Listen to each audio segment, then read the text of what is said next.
بسم اللہ الرحمن الرحیم۔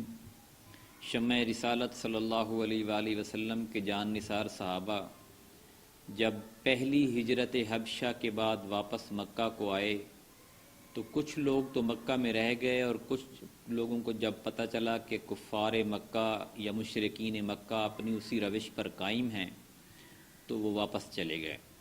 جو لوگ رہ گئے انہوں نے کسی کی امان ڈھونڈی، لیکن مشرکین مکہ نے اپنا ظلم و ستم پہلے سے بھی زیادہ بڑھا دیا، اور ان کو جب یہ پتہ چلا کہ نجاشی نے تو ان کے اوپر بڑا رحم و کرم کیا ہے تو وہ ان کی زیادہ سے زیادہ سزا دینے کے لیے انہوں نے پلاننگیں شروع کر دی۔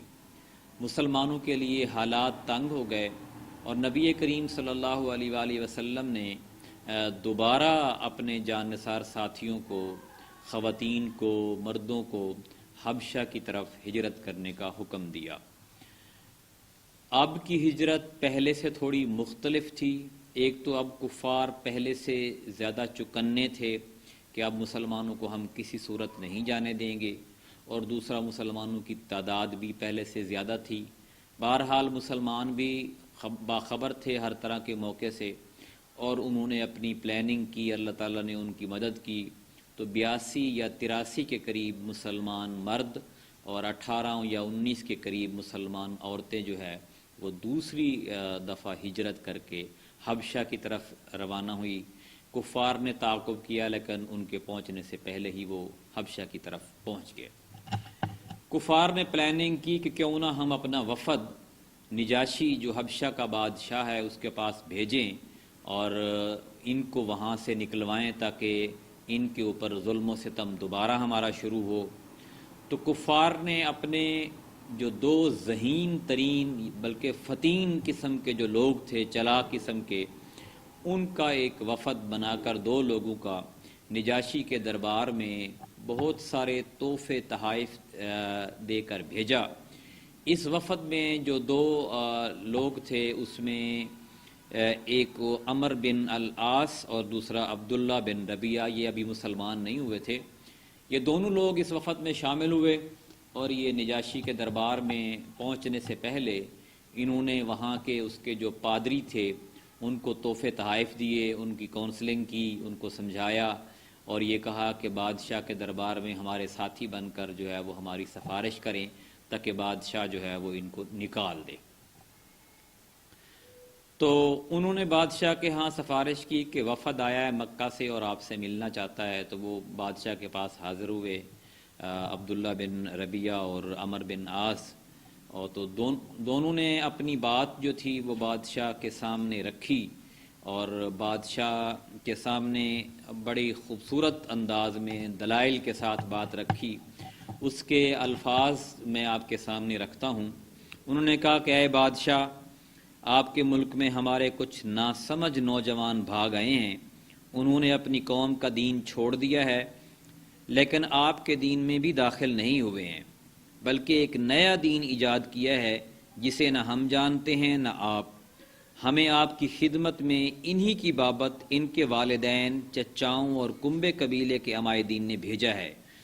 مقصد یہ ہے کہ آپ انہیں ان کے پاس واپس بھیج دیں، کیونکہ وہ لوگ ان پر کڑی نگاہ رکھتے ہیں اور ان کی خامی اور عتاب کے اسباب کو بہتر طور پر سمجھتے ہیں۔ جب یہ دونوں عبداللہ بن ربیعہ بڑی لمبی گفتگو کی اور عمر بن عاص نے اپنی بات پوری کی،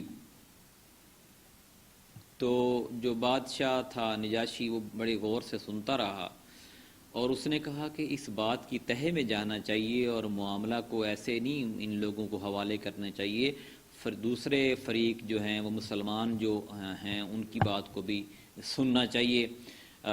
اس نے ان کو تاکہ تمام پہلوؤں کا جو ہے وہ جائزہ لے سکے۔ تو اس نے مسلمانوں کو بلوایا، اور مسلمانوں نے یہ عہد کر لیا کہ ہم نجاشی بادشاہ کے دربار میں بالکل سچ بولیں گے اور نتائج کی پرواہ نہیں کریں گے، جو بھی نتائج ہوں گے ہم ان کو فیس کریں گے۔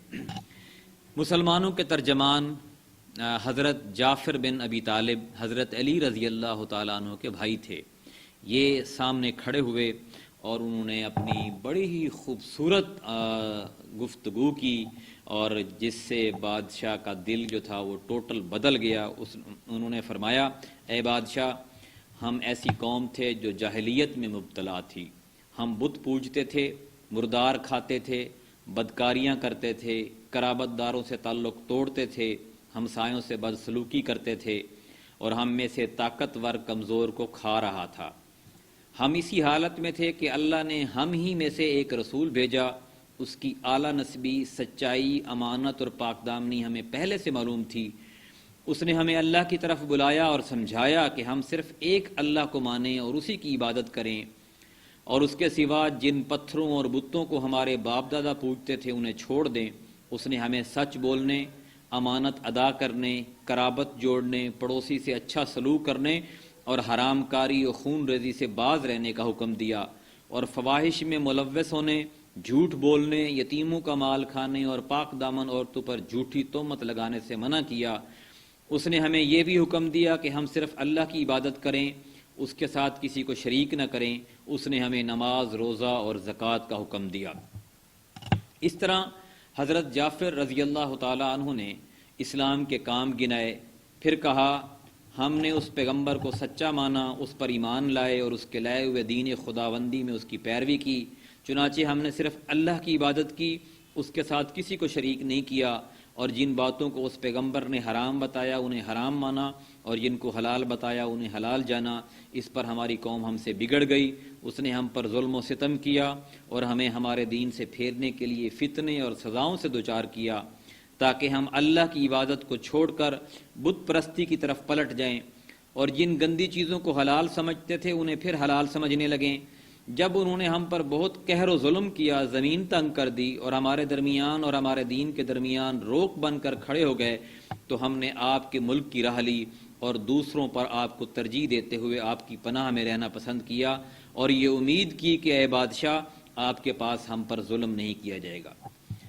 نجاشی نے کہا کہ اچھا، جو آپ کا پیغمبر کچھ لایا ہے وہ ذرا اس میں سے آپ مجھے پڑھ کر سنائیں۔ حضرت جعفر طیار رضی اللہ تعالیٰ عنہ نے سورہ مریم کی ابتدائی آیات جو تھیں وہ پڑھ کر سنائیں، جن کا ترجمہ یہ ہے، کاف ہا یا عین صاد، یہ آپ کے رب کی اپنے بندے زکریا پر رحمت کا ذکر ہے۔ جب انہوں نے اپنے رب کو آہستہ آواز سے پکارا،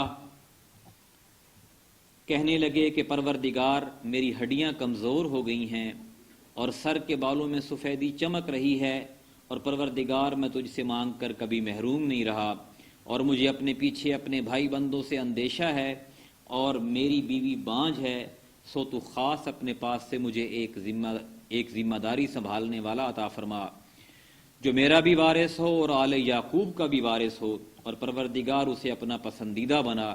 اے زکریا، ہم تمہیں ایک لڑکے کی خوشخبری دیتے ہیں جس کا نام یحییٰ ہوگا، ہم نے اس سے پہلے اس نام کا کسی کو نہیں بنایا۔ وہ کہنے لگے، پروردگار، میرے یہاں لڑکا کیسا ہوگا جبکہ میری بیوی بانجھ ہے اور میں بھی بڑھاپے کی وجہ سے سوکھ جانے کی عمر تک پہنچ گیا ہوں۔ اللہ نے فرمایا، اس طرح ہوگا، آپ کا رب کہہ چکا ہے کہ میرے لیے ایسا کرنا آسان ہے، میں نے اس سے پہلے تمہیں بھی پیدا کیا تھا جبکہ تم کوئی چیز نہ تھے۔ وہ کہنے لگے، پروردگار، میرے لیے اس کی کوئی علامت مقرر کر دیجئے۔ اللہ نے فرمایا کہ تمہارے لیے نشانی یہ ہے کہ تم تندرست ہونے کے باوجود 3 راتوں تک لوگوں سے بات نہ کر سکو گے۔ چنانچہ وہ اپنے حجرے سے نکل کر اپنی قوم کے پاس آئے اور انہیں اشارے سے کہا کہ صبح و شام اللہ کی تسبیح بیان کرتے رہو۔ اے یحییٰ، کتاب کو مضبوطی سے تھام لو، اور ہم نے انہیں بچپن ہی میں فیصلہ کرنے کی صلاحیت عطا فرمائی تھی۔ یہ چند آیات جب نجاشی کے دربار میں پڑھی گئیں تو وہ جو پادری تھے وہ بھی سن رہے تھے اور درباری بھی سن رہے تھے اور نجاشی بھی سن رہے تھے۔ سارے لوگ حضرت جعفر رضی اللہ تعالیٰ عنہ کی تلاوت سن کر اس قدر روئے کہ ان کے صحیفے تر ہو گئے۔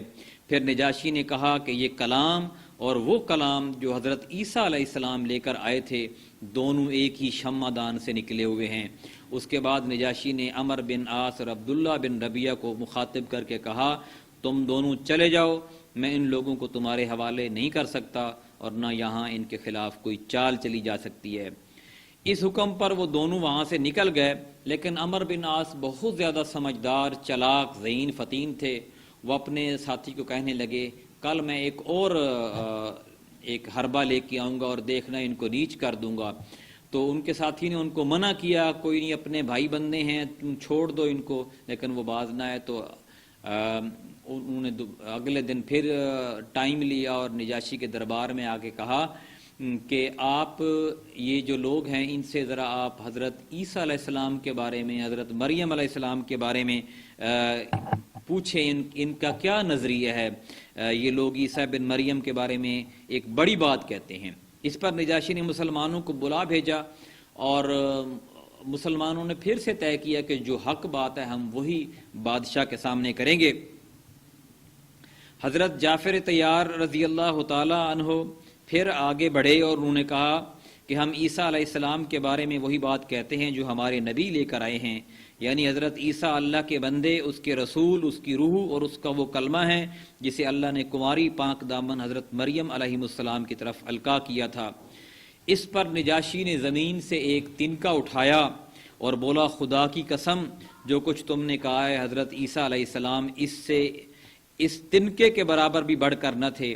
اس پر پادریوں نے ہوں ہاں کی آواز لگائی۔ نجاشی نے کہا اگرچہ تم لوگ ہوں ہاں کہو۔ اس کے بعد نجاشی نے مسلمانوں سے کہا جاؤ تم لوگ میرے قلم رو میں امن و امان سے رہو، جو تمہیں گالی دے گا اس پر تاوان لگایا جائے گا۔ مجھے گوارا نہیں کہ تم میں سے میں کسی آدمی کو ستاؤں اور اس کے بدلے مجھے سونے کا پہاڑ مل جائے۔